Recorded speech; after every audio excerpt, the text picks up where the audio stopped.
అందరికీ మరణాతండి. బాగున్నారండి. మహాపరిశుద్ధుడు ప్రభువైన యేసు క్రీస్తు వారు మేము నిరంతరము భద్రపరుస్తూ సహాయకుడై నడిపించును గాక. ఆమె ప్రియమైన స్నేహితులారా, లోకరక్షకుడు ప్రభు తన పవిత్రమైన కృపచేత మనల్ని రక్షించడానికి, ఆదుకోవడానికి, ఆదరించడానికి ఈ లోకానికి వచ్చినటువంటి మహోన్నతుడు. ప్రియులారా, నాకెవరు దిక్కులేరు, నన్ను ఎవరు ఆదరిస్తారు, నమ్మిన వారే నన్ను నట్టేట ముంచేశారు అని బాధపడుతున్నటువంటి మా ప్రియమైనటువంటి స్నేహితులారా, మన తండ్రి సమస్తాన్ని పరిశీలించి చూస్తున్నాడు. ప్రార్థన చేస్తే ఆయన పని ప్రారంభిస్తారు.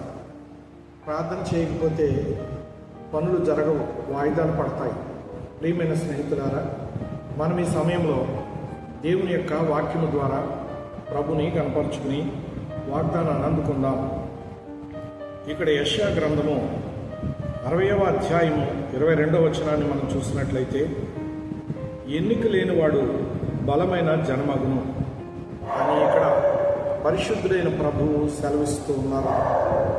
ఎన్నిక లేనివాడు బలమైనటువంటి జనం అనేటటువంటి మాట అంటే లోకంలో గుర్తింపు లేనటువంటి వాడు, అందరి చేత చిన్నచూపు చూపబడుతున్నటువంటి వాడు.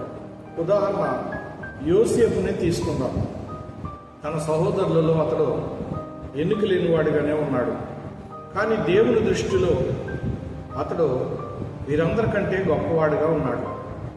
ప్రియులారా, అతని సహోదరులు ద్వేషంతో కొట్టి గోతులో వేసి అతన్ని పరాయి దేశానికి బానిసగా ఇష్మాయేలీలకు అమ్మివేశారు.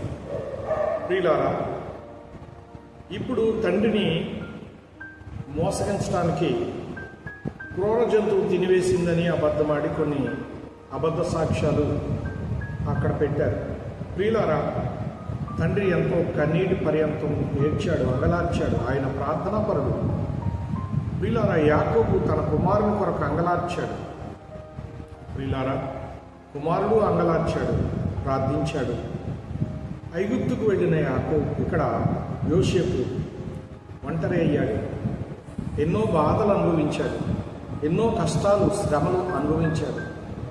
అందరూ అతన్ని చిన్నచూపే చూశారు. చివరకు అతడు దేవునికి ప్రార్థించటం వలన అతడు ఎక్కడ ఉంటే అక్కడ కలిసి రావడం ప్రారంభమైంది.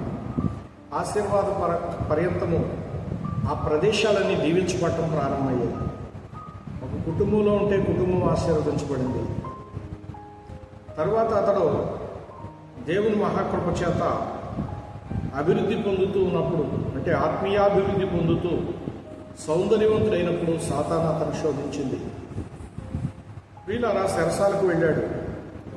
చెరసాలలో అతను ప్రార్థనా జీవితం గడుపుతూ తన సంకల్పాన్ని అతడు నిరంతరం కూడా నెరవేరుస్తూనే ఉన్నాడు. ఆ సమయంలో మరి రాజుగారి చేత పిలుపు అందుకున్నాడు. ప్రియులారా, దైవ సంకల్పం నెరవేరుటలో అతడు ఒకప్పుడు ఎన్నిక లేనివాడిగా ఉన్న రాజు దృష్టికి వెళ్ళినప్పుడు, రాజుగారి సందేహాలు తీర్చినప్పుడు అతడు ఓ గొప్ప వ్యక్తిగా మారిపోయాడు. ఐగుప్తు మహారాజు తర్వాత రాజు అంటే గవర్నర్గా మారాడు. ప్రియులారా, ఇక్కడ ఇంత ఉన్నతమైన స్థితి అతను పొందుకోవడానికి గల కారణము దేవుడు అతనికి తోడై ఉన్నాడు కనుక. కడవరి దినాలలో ఉన్నటువంటి మనకు దేవుడు తోడై ఉంటే మనమును అనేకమైనటువంటి మేళను పొందుతాం.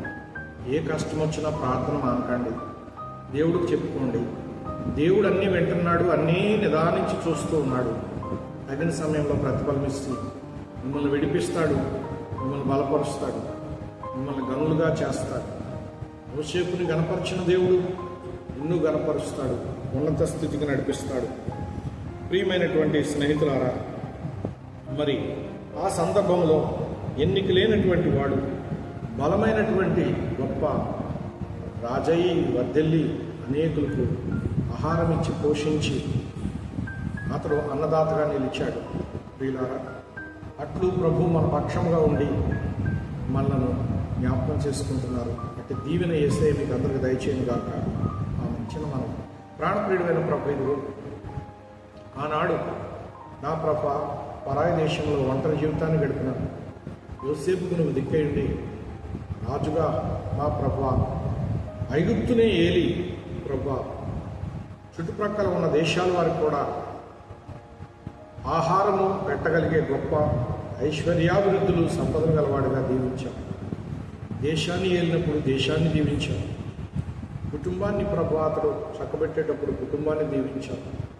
ఇలాగూ ప్రభు అతడు ఉన్న ప్రతి చోట దీవెనే. ఈ కడవరి కాలంలో ఆయన ఎవరు దుఃఖపడుతున్నారో వారిని తట్టి నా ప్రభు ఈ నీతిమంతుని చరిత్ర వినిపించి వారిని ప్రభు ప్రతి బంధకాల నుంచి ప్రతి చిక్కుల నుంచి విడిపించి కాపాడమని ప్రభునామమున ప్రార్థిస్తున్నాను పరమ తండ్రి. ఆమేన్. అందరికీ మరణాతండి.